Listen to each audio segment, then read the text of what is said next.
Luke 14. Jesus heals on the Sabbath.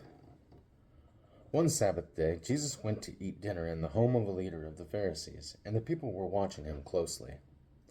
There was a man there whose arms and legs were swollen.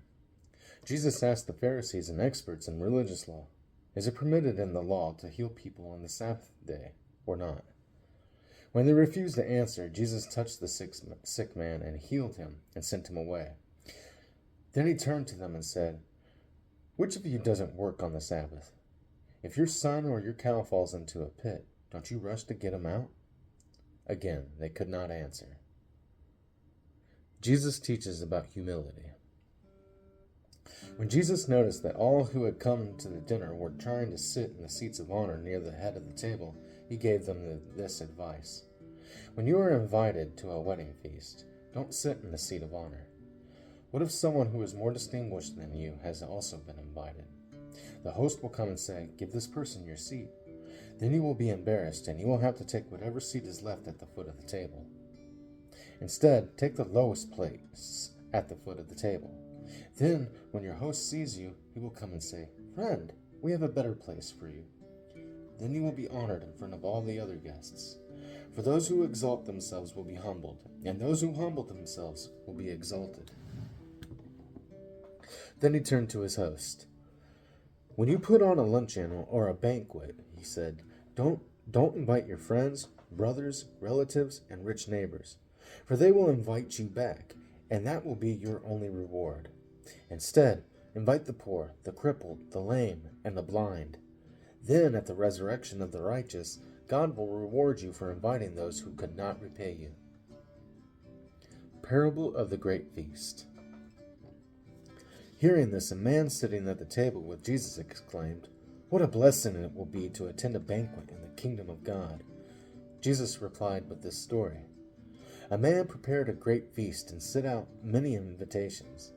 When the banquet was ready, he sent his servant to tell the guests, "Come, the banquet is ready."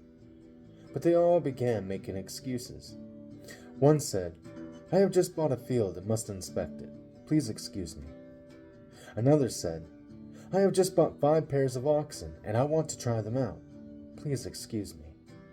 Another said, "I just got married, so I can't come." The servant returned and told his master what they had said. His master was furious and said, "Go quickly into the streets and alleys of the town and invite the poor, the crippled, the blind, and the lame." After the servant had done this, he reported, "There is still room for more." So his master said, "Go out into the country lanes and behind the hedges and urge anyone you find to come, so that the house will be full. For none of those I first invited will get even the smallest taste of my banquet." The cost of being a disciple. A large crowd was following Jesus. He turned around and said to them, "If you want to be my disciple, you must, by comparison, hate everyone else.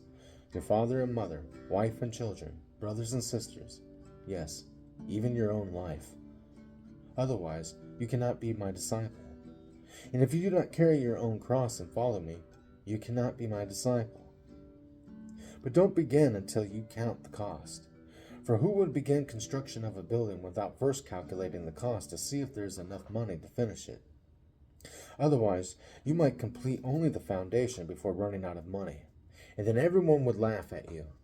They would say, 'There's the person who started that building and couldn't afford to finish it.'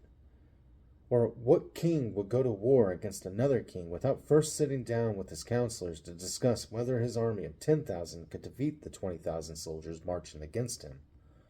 And if he can't, he will send a delegation to discuss terms of peace while the enemy is still far away. So you cannot become my disciple without giving up everything you own. Salt is good for seasoning, but if it loses its flavor, how do you make it salty again? Flavorless salt is good neither for the soil nor for the manure pile. It is thrown away. Anyone with ears to hear should listen and understand."